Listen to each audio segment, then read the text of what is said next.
नमस्कार दोस्तों, तेज method YouTube channel पर आपका हार्दिक स्वागत है। आइए गणित की एक महत्वपूर्ण टॉपिक का अध्ययन आज करते हैं। आज हम आपको प्राकृतिक संख्याएं, पूर्ण संख्याएं और पूर्णांकों के बारे में बताएंगे। सबसे पहले प्राकृतिक संख्याएं। प्राकृतिक संख्याओं को नेचुरल नंबर्स कहा जाता है। प्राकृतिक संख्याएं,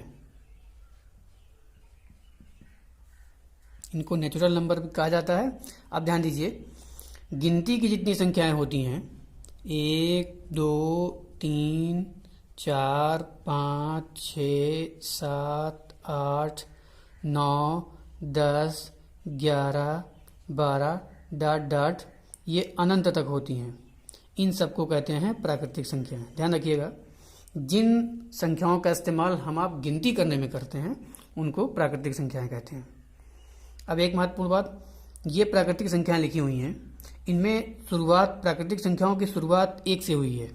मतलब 1 से हुई है, इसका मतलब ये हुआ कि सबसे छोटी प्राकृतिक संख्या कौन सी होगी? 1 होगी। और दूसरी बात ये ध्यान रखिएगा कि अगर सबसे बड़ी प्राकृतिक संख्या की बात की जाए तो ऐसी कोई प्राकृतिक संख्या नहीं है जो सबसे बड़ी होती है, क्योंकि मान लीजिए आप 12 को सबसे बड़ी बोल रहे हैं तो 12 के तुरंत बाद आने वाली 13 उससे भी बड़ी होगी। इसलिए कोई भी प्राकृतिक संख्या अपने आप में सबसे बड़ी नहीं होती है, जबकि सबसे छोटी प्राकृतिक संख्या 1 होती है। आइए अब पूर्ण संख्याओं के बारे में देखते हैं। प्राकृतिक संख्याएं अभी आपने देखा, प्राकृतिक संख्याओं में अगर 0 को भी शामिल कर लिया जाए तो इस प्रकार जो श्रृंखला प्राप्त होती है वही होती है पूर्ण संख्याओं की। डॉट डॉट कहाँ तक? अनंत तक। ध्यान देखिएगा, प्राकृतिक संख्याएं 1 से शुरू होती हैं, उसमें अगर 0 को भी शामिल कर लिया जाए तो इस प्रकार संख्याओं की जो श्रृंखला प्राप्त होती है अनंत तक, वो कहलाती है पूर्ण संख्याएं। ये अनंत है, इसको अनंत बोलते हैं, अनंत का प्रतीक है अनंत। इसको अपरिभाषित भी कहते हैं। पूर्ण संख्याओं के बारे में ये हो गया। अब ध्यान दीजिए कि अब ये जो श्रृंखला प्राप्त हुई है अनंत तक पूर्ण संख्याओं की, इसमें सबसे छोटी पूर्ण संख्या कौन सी होगी? 0 होगी। और यदि सबसे बड़ी पूर्ण संख्या की बात की जाए तो सबसे बड़ी पूर्ण संख्या इनमें से कोई नहीं हो सकती, क्योंकि अगर आप किसी भी पूर्ण संख्या को सबसे बड़ी मानते हैं तो उसके बाद आने वाली पूर्ण संख्या उससे भी बड़ी हो जाएगी। अब पूर्णांकों को आइए देखते हैं।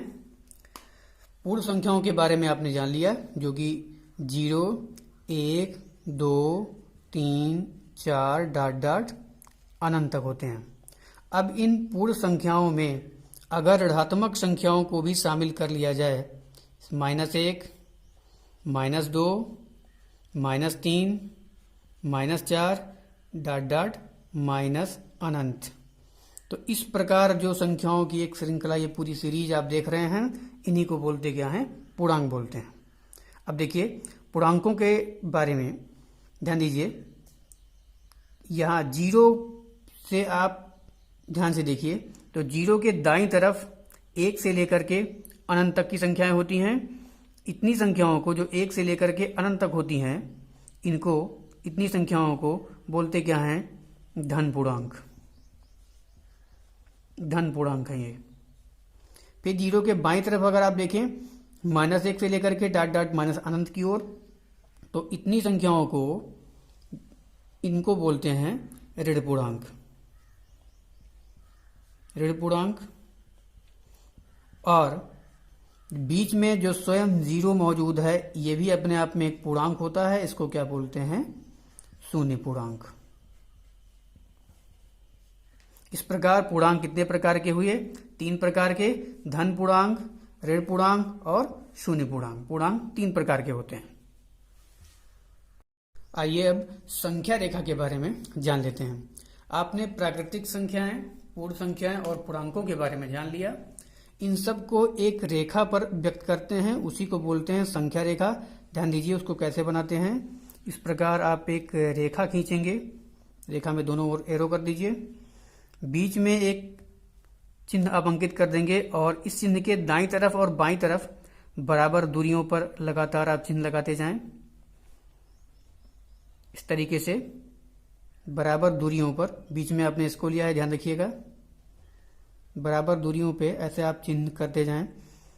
और अब बीच में शून्य को रखिए, इधर धन पूर्णांकों को 3, 4, 5, 6। आप चाहें तो इनमें प्लस चिन्ह कभी लगा सकते हैं, वैसे प्लस चिन्ह लगा ही माना जाता है। और इधर ऋणात्मक संख्याओं को -2, -3, -4, -5। इस प्रकार ये जो पूरी व्यवस्था आप देख रहे हैं, पूर्णांकों का जो अंकन किया गया है एक रेखा के माध्यम से, इसी को बोलते क्या है? संख्या रेखा।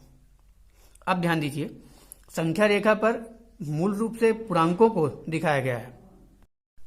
संख्या रेखा पर ध्यान दीजिए तो पूर्णांकों को प्रदर्शित किया गया है। देखिए, शून्य के दाईं तरफ ये धन पूर्णांक हो गए, शून्य के बाईं तरफ ये ऋण पूर्णांक हो गए, बीच में स्वयं शून्य पूर्णांक ही है।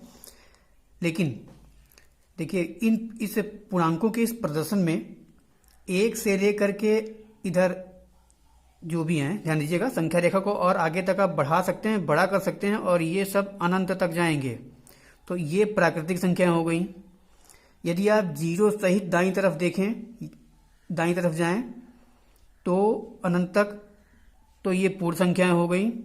और इन सभी को अगर आप ध्यान दें, दोनों ओर अगर आप ध्यान दें, इधर अनंत तक, इधर माइनस अनंत तक, तो ये सब क्या हो गए? पूर्णांक हो गए। कहने का तात्पर्य यह हुआ कि पूर्णांकों में प्राकृतिक संख्याएं जो कि 1 से लेकर के अनंत तक होती हैं, और पूर्ण संख्याएं जो 0 से लेकर के अनंत तक होती हैं, वो भी शामिल होती हैं। पूर्णांकों के बारे में एक और महत्वपूर्ण बात ध्यान दीजिए कि 0 के दाईं तरफ जो धन पूर्णांक होते हैं वो बढ़ते क्रम में होते हैं। ये बढ़ते क्रम में होते हैं, मतलब आप जितना आगे जाएंगे दाईं तरफ, पूर्णांक उतने बड़े होते जाएंगे। 0 के बाईं तरफ देखें अगर आप, तो जो पूर्णांक होते हैं वो घटते क्रम में होते हैं, मतलब जितने आप आगे जाएंगे पूर्णांक उतने छोटे होते जाएंगे। इस वीडियो में इतना ही। मिलते हैं अगले वीडियो में नए टॉपिक के साथ। धन्यवाद। जय हिंद, जय भारत।